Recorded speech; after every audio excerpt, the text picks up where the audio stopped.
आज रोजेदारों का ये हसीन मजमा हिंदुस्तान में 16वीं रोजे पर सलाम पेश कर रहा है, तो वादिये बदर में आज 17वीं रोजा यौम बदर को याद कर रहा है। जब हक के लिए तुम उठोगे तो अल्लाह तुम्हें कभी मायूस नहीं करेगा, अल्लाह तुम्हें कभी जलील नहीं करेगा। ऐ रोजेदारों के अजीम मजमे, ऐ मुसलमानों, आप आज ये बता दीजिए कि जिस तरह इफ्तार में वक्त से पहले आप गिलास शरबत की पिया नहीं करते, उसी तरह मजमे आम में भी अपने डिसिप्लिन को कभी तोड़ा नहीं करते। नाराए तकबीर, नाराए तकबीर।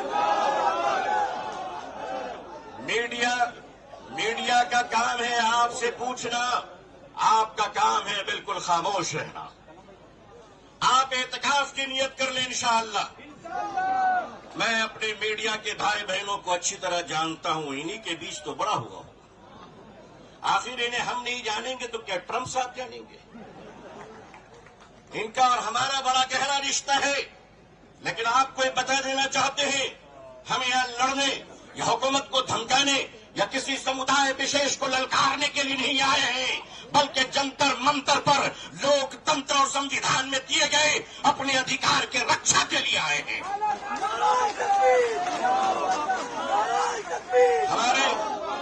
हमारे ऑनरेबल एमपीज जो दूसरे धर्म और समुदाय से ताल्लुक रखते हैं, हम उनका इस्तकबाल और स्वागत करते हैं। मैं उस देश का रहने वाला हूं, मैं भारतीय हूं और भारतीय समाज का हूं। हमने वो परिवार देखे हैं कि जिस परिवार में पत्नी शाकाहारी है और पति मांसाहारी है। एक धर्म पत्नी अपने पति के लिए अंडा गोश्त मछली बनाने के बाद स्नान करती है और खुद सब्जी बनाकर खाती है। मैं पूछता हूं इस देश से, अगर यहाँ एक शाकाहारी पत्नी मांसाहारी पति के साथ अपने जीवन को बिता सकती है, तो हिंदू और मुसलमान इस देश में साथ में क्यों नहीं रह सकते?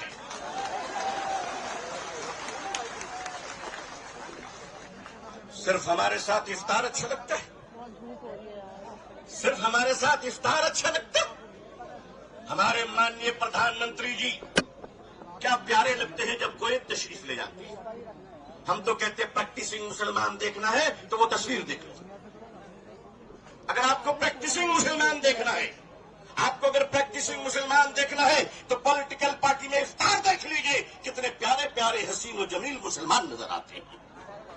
लेकिन अजीजा ने मिल्लत, माननीय प्रधानमंत्री जी कहा करते हैं कि हमारे जमाने में जब हम बचपन में थे तो ईद के रोज हमारे घर में खाना नहीं बनता था, पड़ोसी मुसलमान खाना भेजता था। प्रधानमंत्री जी, मुसलमान आज भी जिंदा है। आप इजाजत दीजिए, मोहब्बत से प्योर शाकाहारी खाना हम आज भी ईद में बेचने को तैयार हैं। मानिए, हमारे घर का चूल्हा बंद नहीं हुआ है, आपके दर की मोहब्बत का दरवाजा बंद हो गया है। All India Muslim personal board अपने बुजुर्गों की क़यादत में यहाँ आया है। हमने पढ़ा था कि शेखुल इस्लाम सर पे कफन लेकर जाया करते थे। हमने पढ़ा था कि शेखुल हिंद कफन लेकर जाया करते थे। हम मानते हैं हमने उन बुजुर्गों को नहीं देखा, मगर उन बुजुर्गों की निस्बतों से मुनसलिक ये चश्मो चराग की हिफाजत कर लो मुसलमान।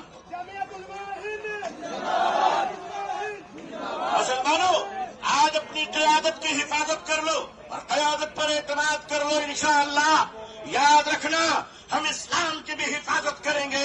ऐ देश हिंदुस्तान, हम तेरी भी हिफाजत करेंगे। मैं अपने प्रशासन से कहना चाहता हूं, पुलिस डिपार्टमेंट से, हम आपके ही भाई बहन हैं, हम आपके ही समुदाय और समाज से आते हैं। आप हमारे हैं, हम आपके हैं। आज हम हैं, कल नहीं रहेंगे। देश है और देश रहेगा इंशाअल्लाह। औकाफ, ये जो वक्फ की जमीनें हैं, ये बिलीवर्स की चैरिटी है।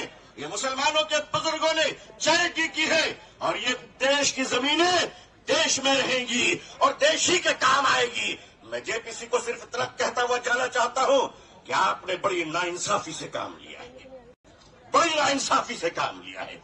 आप जिस तरह स्टेक होल्डरों को छोड़कर नॉन स्टेक होल्डरों से बात कर रहे थे, मुझे तो डर लग रहा था कि भारत के बाद शायद आप श्रीलंका जाने वाले हैं। वहां पूछने वाले हैं लोगों से कि बताओ आप नेपाल जाने वाले हैं क्यों? भारत में बांग्लादेश की हसीना अच्छी लगती है, हिंदुस्तान का हुसैन भाई अच्छा नहीं लगता? नहीं अच्छा लगता? आखिर हम आपके हैं, आप हमारे हैं। आइए हम देश को एक पावरफुल शक्ति बनाएं, भारत को एक गौरवशाली देश बनाएं। हिंदुस्तान जिंदाबाद,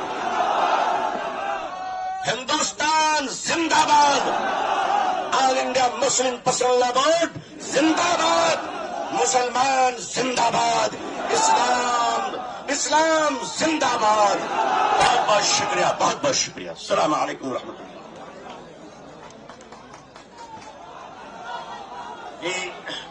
बहरहाल हम महसूस कर रहे थे कि आप लोगों को भी एक जज्बाती तकरीर की जरूरत थी, तो आपने सुना।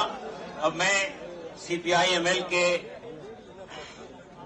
दीपांकर भट्टाचार्य जी से गुजारिश करता हूं, जो जनरल सेक्रेटरी हैं, वो तशरीफ लाए हैं इसी प्रोग्राम के लिए, और जो उधर ऊपर चढ़ रहे हैं वो नीचे आ जाएं। आप लोग नीचे आ जाइए, ऊपर मत चढ़िए। दीपांकर भट्टाचार्य जी। शुक्रिया। आज इस सवाल को लेकर के आप सब लोग यहाँ इकट्ठे हुए हैं। ये हम सब लोगों का साझा सवाल है। इस संशोधन बिल के खिलाफ हमारी पार्टी ने भी पोजीशन लिया है, और पार्लियामेंट के अंदर भी हमारे जो 2 मेंबर पार्लियामेंट है उन्होंने भी पोजीशन लिया है।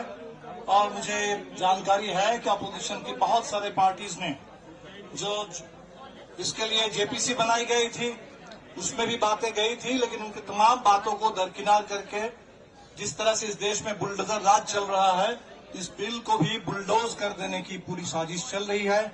इस साजिश के खिलाफ आज हम सब लोग यहाँ जमा हुए हैं, और मुझे लगता है कि इस समय ये सवाल हमने तमाम स्पीकरों को सुना, और बिल्कुल ये सही बात है कि ये वक्फ की जो जमीन है उसका निश्चित तौर पर सीधा जो ताल्लुकात है वो मुस्लिम कम्युनिटी से है, कलेक्टिव चैरिटी और वेलफेयर के साथ है। लेकिन ये जो सवाल है, ये सवाल इस समय सिर्फ किसी एक कम्युनिटी का सवाल नहीं है। आज हम लोग देख रहे हैं कि जो भारत में जिस फासीवाद के दौर से हम गुजर रहे हैं, ये एक एक करके मुद्दों को चुनते हैं, एक एक तबकों को टारगेट करते हैं, और सबको अलग अलग करके बांट करके अपना पूरा मकसद पूरा करता है। इसीलिए आज हमें सबको एक दूसरे के साथ खड़े होने, हर तरह के जुल्म के खिलाफ, हर तरह के नाइंसाफी के खिलाफ एक साथ खड़े होकर के प्रोटेस्ट करने की जरूरत है और अपना हक जताने की जरूरत है। मुझे लगता है इस समय 2 बड़े सवाल हैं। एक तो सवाल जमीन का है। इस देश में जमीन पर नजर है, जमीन कब्जा करने के लिए, उसको हड़पने के लिए। ये बात किसानों को अच्छी तरह से समझ में आती है। इतना बड़ा जो किसान आंदोलन खड़ा हुआ था इस पूरे देश में, भूमि अधिग्रहण के खिलाफ, हर जगह जहां किसान लड़ते हैं वो अपनी जमीन बचाने के लिए, खेती बचाने के लिए लड़ते हैं, कॉर्पोरेट का कब्जा, उस कब्जे को रोकने के लिए लड़ते हैं। आदिवासी लड़ते हैं इस देश के अंदर अपने जल जंगल जमीन, उसकी हिफाजत करने के लिए, उसकी रक्षा करने के लिए। हमें समझना चाहिए ये भी जमीन का सवाल है। ये भले ही एक किसी समुदाय के लिए इस्तेमाल के लिए है, लेकिन ये हिंदुस्तान की जमीन को बचाने की जो लड़ाई है इस समय, मैं पूरे देश के किसानों से भी कहूंगा कि इसको जमीन के सवाल के रूप में देखिए, इसको पूरे यहाँ देश के जमीन बचाने की लड़ाई के रूप में देखिए। अगर आप अपनी जमीन बचाने के लिए लड़ते हैं तो इस समय पूरे के पूरे समुदाय के लोग जो अपनी पहचान और अपनी जमीन बचाने के लिए इकट्ठे हुए हैं, उनका साथ दीजिए। इसको जमीन बचाने की साझा लड़ाई इस देश के अंदर बना डालिए। हम कहेंगे कि हमारे कॉन्स्टिट्यूशन के ऊपर ये हमला है, ये हमारे पूरे एक स्वायत्त संस्था है। किसी भी देश के तमाम स्वायत्त संस्थाओं पर हमले हो रहे हैं, उनकी सारी स्वायत्तता छीनी जा रही है, और हर जगह स्टेट की दखलंदाजी है, स्टेट का दबदबा है इस समय। अभी हमने उत्तराखंड में देखा है, जहां पहला प्रयोग हुआ है यूनिफॉर्म सिविल कोड का, और यूनिफॉर्म सिविल कोड का जो प्रयोग वहां हो रहा है, उससे बात बिल्कुल साफ है कि बात ये करेंगे, इनको लग रहा है कि इससे हम मुसलमानों को परेशान कर देंगे, उनके हक को छीनेंगे। लेकिन परेशान कौन हो रहे हैं? इस हिंदुस्तान के हर वो सिटीजन परेशान हो रहा है जो कॉन्स्टिट्यूशन के हिसाब से अपनी जिंदगी जीना चाहते हैं। कॉन्स्टिट्यूशन में हमें जितनी आजादी मिली है, वो रिलीजियस फ्रीडम भी है, वो अपने बारे में, जीवन के बारे में फैसला करने का भी है, वो प्यार की भी आजादी है। और आज हम देख रहे हैं कि वहां रजिस्ट्रेशन के नाम पर पूरे टोटल जो एक इंडिविजुअल की लिबर्टी है, लोगों की प्राइवेट जिंदगी है, उसमें अभी पूरे सरकार की ओर से दखल देने की साजिश चल रही है। अभी इनकम टैक्स के मामले में आप देख लीजिए, इनकम टैक्स रिटर्न के मामले में वो कह रहे हैं कि आपके सारे नागरिकों के ईमेल से लेकर के आपके तमाम जो निजी चीजें हैं उस पर दखल देने की सरकार की कोशिश है।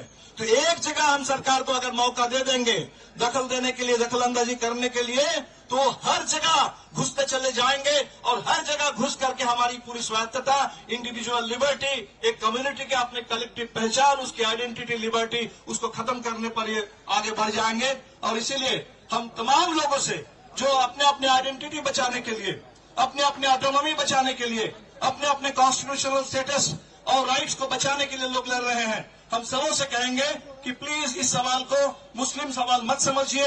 हमने देखा इस देश में जो सिटीजनशिप अमेंडमेंट एक्ट आया, उसको पहले शुरू में लोगों ने यही सोचा था कि शायद ये कम्युनिटी का कोई सवाल है, एक कम्युनिटी को नीचा दिखाने के लिए, एक कम्युनिटी को अलग करने के लिए किया गया। लेकिन आज ये बात इस मुल्क को समझ में आ रही है कि ये पूरे कॉन्स्टिट्यूशन के ऊपर हमला था और इसीलिए वो शाहीन बाग से जो आंदोलन शुरू हुआ था कॉन्स्टिट्यूशन को लेकर के, अपने प्रियम्बल को इस समय पूरे आजादी के घोषणा पत्र बना करके तिरंगे झंडे के साथ, इस बार हमने देखा कि आज पूरे देश में आरक्षण बचाने के लिए भी बिल्कुल उसी तरह से लोग लड़ रहे हैं कॉन्स्टिट्यूशन की हिफाजत करने के लिए। और इसीलिए बड़ी एकता की जरूरत है। हम निश्चित तौर पर आप लोगों के साथ हैं और आपने जो कहा कि एक शुरुआत है, आगे और लड़ाई है, ये लड़ाई है। इस पूरे लड़ाई के हर कदम पर आपके साथ रहेंगे क्योंकि कॉन्स्टिट्यूशन का सवाल है, ये देश में इंसाफ का सवाल है, इस देश की साझी विरासत, इस देश की साझी विरासत गंगा जमुनी तहजीब, उसका सवाल है, ये हिंदुस्तान की एकता का सवाल है, ये इस देश मुल्क के आगे बढ़ने के रास्ते का सवाल है। और इसीलिए आप लोगों को आज हमें बुलाया है, आपके लिए, इसके लिए मैं शुक्रिया अदा करता हूं। और इतनी बड़ी तादाद में आप लोग यहाँ जुटे हैं। आप सब लोग इस समय ये चाह रहे हैं कि लोग डर जाएं। ये डर का ही निजाम है, फांसीवाद और कुछ नहीं होता है, लोगों को डराने का निजाम है। हम किसी को डरना नहीं है इस देश के अंदर, इस हम सच के साथ है, संविधान के साथ है, एक दूसरे के साथ रहेंगे और डर के खिलाफ बिल्कुल अपने आवाज को बुलंद करते रहेंगे। खामोशी नहीं, आवाज बुलंद करने की जरूरत है। डर नहीं, इस समय साहस की जरूरत है, इस समय हम एकता की जरूरत है। हम सब लोग साथ हैं, लड़ेंगे, जीतेंगे।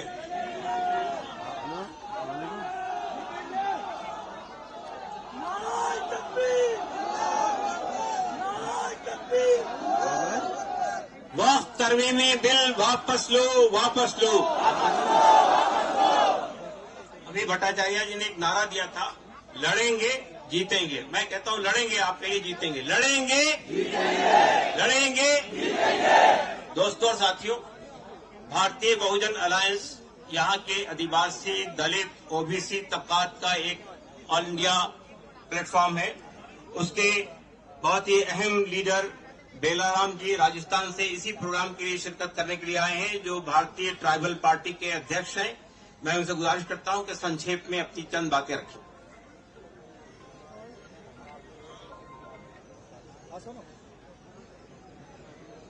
All India personal law board के जिन नुमाइंदों ने इस प्रोग्राम को आयोजित किया, मैं आप सबकी ओर से और मंच की ओर से बधाई देता हूं कि ये ऐतिहासिक संघर्ष, ऐतिहासिक एक अपने हक अधिकार के लिए एक आवाज खड़ी कर रहे हैं। मैं यहाँ पर सिर्फ यही कहना चाहूंगा कि अभी मेरे पूर्व के वक्ताओं ने एक बात कही, हम भारत के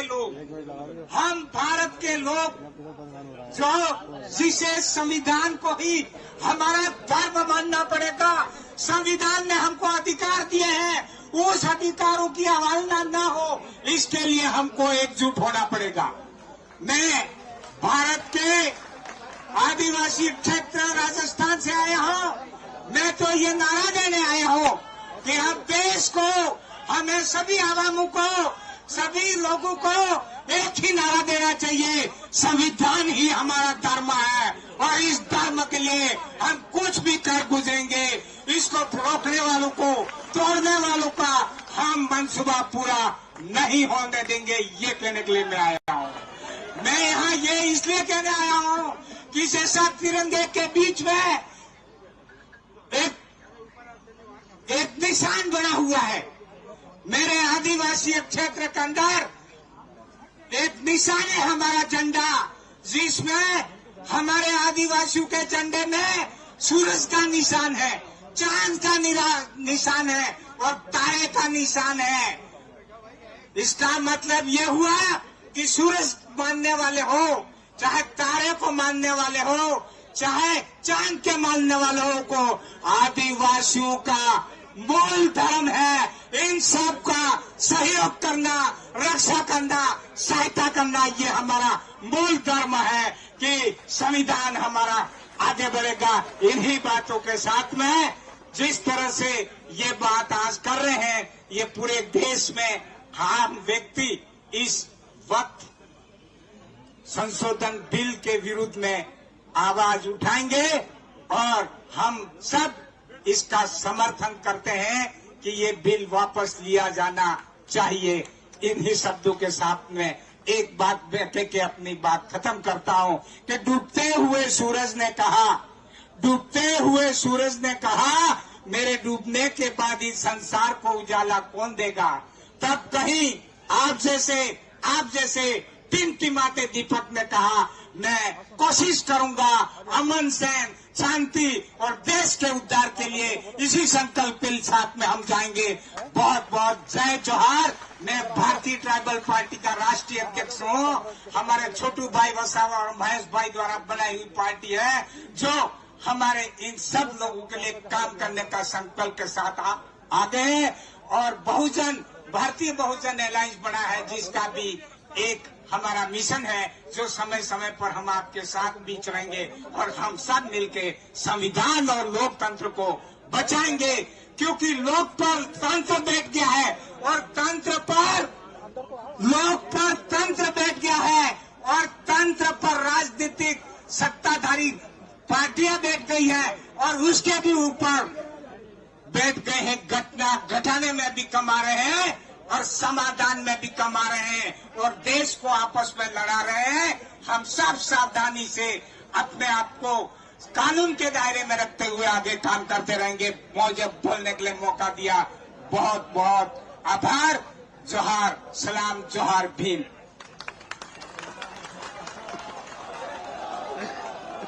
बहुत धन्यवाद। अभी हमारे दरमियान मरकजी जमीयत अहले हदीस के ऑल इंडिया सदर मौलाना असगर इमाम मेहदी सल्फी साहब तशरीफ ला चुके हैं। हमारे जी इमरान मसूद साहब कांग्रेस पार्टी से यहाँ तशरीफ ला चुके हैं। डॉक्टर जावेद साहब मेंबर पार्लियामेंट कांग्रेस पार्टी से यहाँ तशरीफ ला चुके हैं। मैं इससे पहले कि इन हजरात को जहमत दूं, जनाब हन्नान मुल्ला साहब जो कि CPIM के जिम्मेदार हैं और ट्रेड यूनियन के अंदर आपकी एक बहुत बड़ी भूमिका रही है, मैं उनसे गुजारिश करता हूं कि वो तशरीफ लाएं और अपनी बात रखें। हन्नान मुल्ला साहब तशरीफ लाएं।